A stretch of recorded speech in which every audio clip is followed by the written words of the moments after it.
পৃথিবীর ইতিহাসে সবচেয়ে সাকসেসফুল এন্টারটেইনারদের যদি লিস্ট করা হয়, কয়েকজনের নাম আসবেই। Charlie Chaplin, Mister Bean, the Three Stooges, আসবে না? ওনারা কি ওনাদের কোনো শোতে, কোনো কন্টেন্টে কোনো শব্দ উচ্চারণ করেছেন? করেননি। পৃথিবীর ইতিহাসে সবচেয়ে সাকসেসফুল কয়েকজন মানুষের নাম কিন্তু আমি বললাম, তারা কখনো কথাই বলেননি, কিন্তু আপনি হেসেছেন, মন প্রাণ খুলে হেসেছেন, সেটা আজকেও হাসছেন। হয়তো শ্যুট করা হয়েছিল আজ থেকে 100 বছর আগে, 50 বছর আগে, এখনও দেখলে আপনি হাসতে হাসতে আপনার পেট ব্যথা হয়ে যাবে, হবে না? নন ভার্বাল কমিউনিকেশন, কি অসাধারণ ওয়ে অফ কমিউনিকেটিং, যেখানে আপনার শব্দ লাগছে না কিন্তু আপনি অনেক কিছু বুঝিয়ে দিচ্ছেন। কমিউনিকেশনে ভালো হতে গেলে নন ভার্বাল কমিউনিকেশনও ভালো হতে হবে।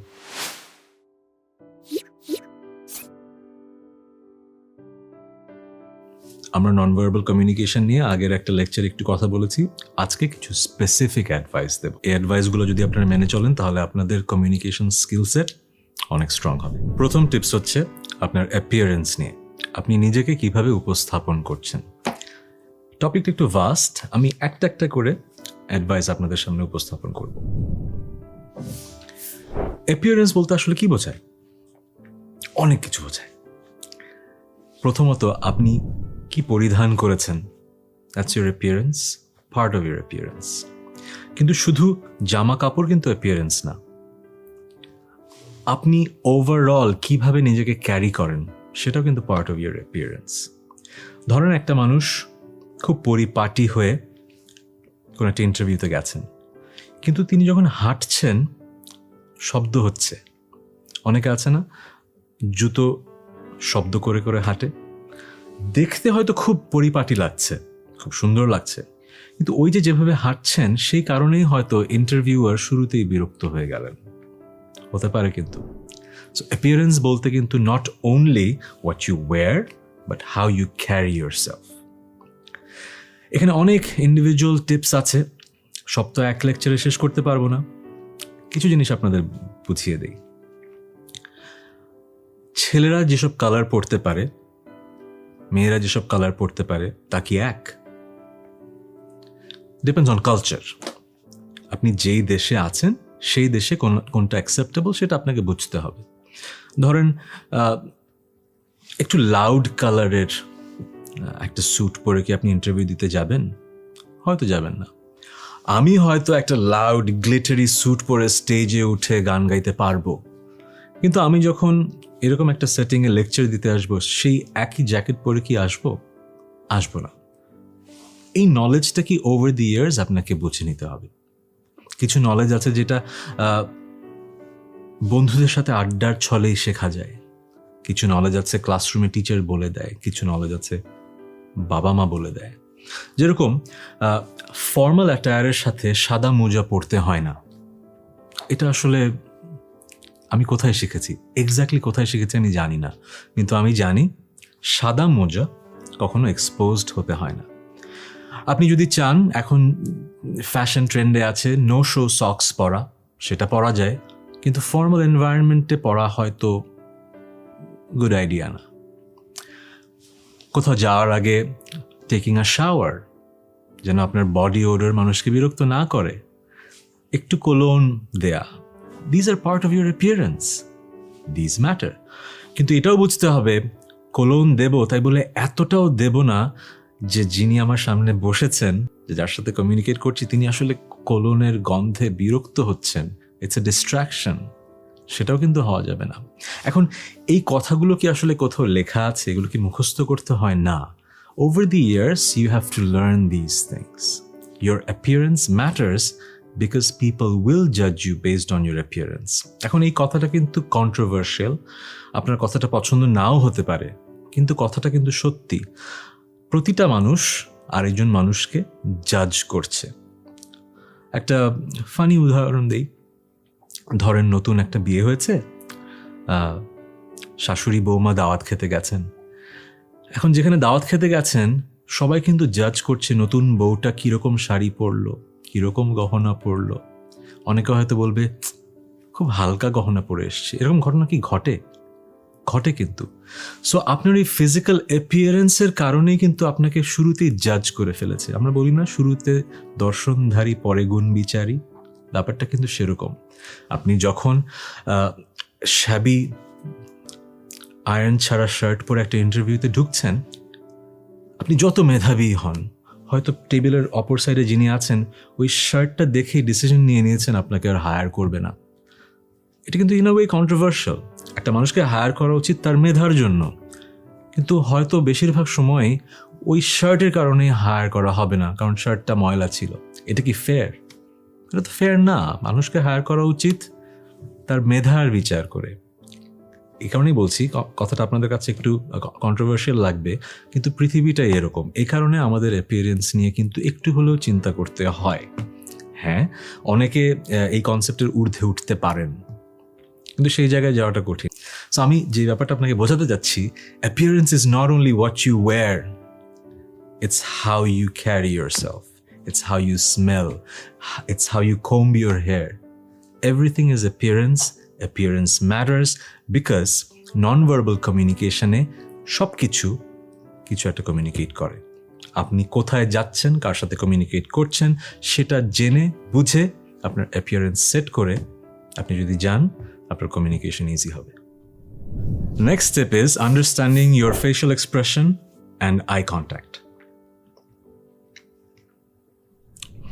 কেমন লাগলো আমাকে দেখতে? খুবই অকওয়ার্ড, তাই না? হ্যাঁ, অকওয়ার্ড। সো আপনি হয়তো এরকম অনেক কিছুই করে থাকেন যেটা আপনার মনে হয় যে খুব নর্মাল, কিন্তু যিনি আপনার সামনে দাঁড়িয়ে আছেন বা বসে আছেন, আপনাকে দেখছেন, আপনার সাথে কমিউনিকেট করছেন, আপনি কিন্তু বুঝতে পারছেন না তিনি খুবই অস্বস্তি বোধ করছেন। যেরকম অনেকে আছে এরকম করে, অনেকে আছে এরকম করে, আওয়াজ করে। আপনি হয়তো এমন কিছু করছেন আপনার মুখাবয়ব দিয়ে যেটা আসলে ডিস্ট্র্যাক্টিং। আপনার ফেশিয়াল এক্সপ্রেশন সবসময় হতে হবে ইনভাইটিং। ইনভাইটিং বলতে দেখে যেন মনে হয় আপনি শুনতে চাচ্ছেন। তার মানে এই না যে আপনি একদম তাকিয়েই থাকবেন। আনকমফোর্টেবল লাগতে পারে যদি এক দৃষ্টে কারোর দিকে তাকিয়েই থাকেন। আপনার বুঝতে হবে কখন তাকাবেন, কখন একটু অন্যদিকে অ্যাটেনশন দেবেন, কিন্তু কখন এনগেজিং আই কন্ট্যাক্ট করতে হবে ফেশিয়াল এক্সপ্রেশন দিয়ে, সেটা হচ্ছে আপনাকে বুঝে নিতে হবে। এখন অনেকে বলতে পারেন এটা কীভাবে শিখবো? আয়নার দিকে তাকিয়ে মাঝে মাঝে নিজেকে দেখবেন। অনেকে এক্সারসাইজটাকে বলে খুব কাজে দেয় না, অনেকে বলে কাজে দেয়। আপনি দেখেন, আপনি নিজে আয়নার দিকে তাকিয়ে একটু কথা বলেন, দেখেন যে আপনি যখন কথা বলছেন আপনাকে কেমন লাগে, অথবা ভাব করেন যে আপনি শুনছেন কারো কথা, দেখেন যে আপনাকে দেখতে কেমন লাগে। Over the years if you pay attention, আপনি বুঝবেন যে কোনটা অ্যাটেনশন দেয়া আর কোনটা একেবারে মানুষকে আনকমফোর্টেবল ফিল করান। আর আমরা সমালোচনা নিতে পারি না, এটা আমাদের অনেকেরই একটা সীমাবদ্ধতা। কিন্তু কিছু মানুষকে আপনার এমন একটা স্পেসে আনতে হবে যে তাদের কাছ থেকে আপনি সমালোচনা চাইবেন। জিজ্ঞেস করবেন যে আচ্ছা, আমার সাথে যখন কথা বলা হয় অথবা আমার কমিউনিকেশনে কোনো প্রবলেম আছে কিনা, বন্ধুদের জিজ্ঞেস করবেন, যারা আপনাকে চেনে, যারা আপনাকে আসলে কোনো সত্য কথা বলতে সংকোচ করবে না। এগুলো কাজে দেয়। যেরকম আমি আমার একটা কথা বলি, আমি একটা সময় খুব পা নাড়াতাম, এরকম করতাম। আমার মা কিন্তু আমাকে মাঝে মাঝে বকা দিত, কিন্তু হয় না, মায়ের বকা না কাজে দেয় না ফর সাম রিজন। কিন্তু আমার ফার্স্ট জবে আমার কলিগ আমাকে বলার পরে আমি এটা চেষ্টা করেছি, আমি আর পা নাড়াবো না। এটা আসলেই ডিস্ট্র্যাক্টিং এবং ডিসরেসপেক্টফুল। কিন্তু আসলে হয় কি, অনেকেই আমরা এই কাজটা করি। আমিও ছোটোবেলায় করতাম, স্টুডেন্ট থাকা অবস্থায় করেছি, ক্লাসরুমে হয়তো করেছি, পিছনের দিকে বসছি হয়তো বোঝা যায়নি। কিন্তু যখন একটা বোর্ড রুমে আপনি আছেন, যখন এভাবে পা নাড়াচ্ছেন, পুরো রুম কিন্তু নড়ছে ইন আ ওয়ে। এটা আপনার কাছে এটা একটা সেকেন্ড নেচার হয়ে যাচ্ছে, কিন্তু যিনি ওইদিকে বসে আছেন, যিনি কথা বলছেন, তার জন্য disrespectful. So facial expression, eye contact যেরকম ইম্পর্ট্যান্ট, এই পয়েন্টটাও কিন্তু মনে রাখতে হবে। আমি নেক্সট পয়েন্টটা কিন্তু অলরেডি শুরু করে ফেলেছি। The next point is knowing what is proper body language and what is improper body language. আমি কিন্তু খুবই কমফোর্টেবল, কিন্তু এই যে মনিটরে আমাকে দেখছি, আই ডোন্ট লুক কমফোর্টেবল। আমি নিজে হয়তো কমফোর্টেবল ফিল করছিলাম, কিন্তু যে আমাকে দেখছে সে নিজে অকওয়ার্ড ফিল করবে। স্লাউচড হয়ে বসে আছি।